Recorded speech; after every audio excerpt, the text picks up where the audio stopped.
వ్యవసాయంలో అధిక దిగుబడులు సాధించేందుకు ఆధునిక పద్ధతులను రైతులకు తెలియజేయాలని వ్యవసాయ శాఖ అధికారిని ఎం శివకుమారి కోరారు.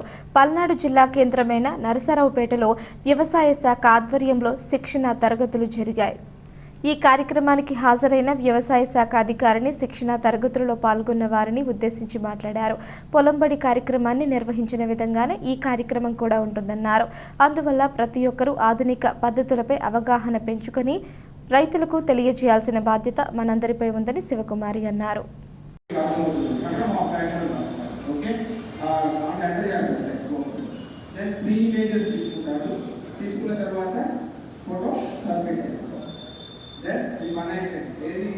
ప్రవీణ్ గారు సిఎల్ఎస్ యాప్ గురించి చెప్పారు.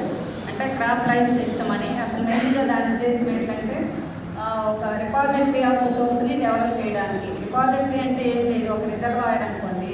అంటే ఎక్కువ ఫొటోస్ డెవలప్ చేయడానికి అది ఒకటి.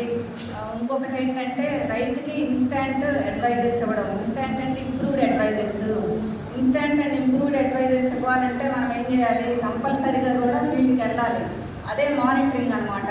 Monitoring pest surveillance and monitoring system అని ఉంది కదా. అలా మనం ఫీల్డ్కి వెళ్ళి మానిటర్ చేసినప్పుడే మనకి పెస్ట్ లేదా డిసీజ్ ఉధృతి ఎలా ఉందనేది తెలుస్తుంది.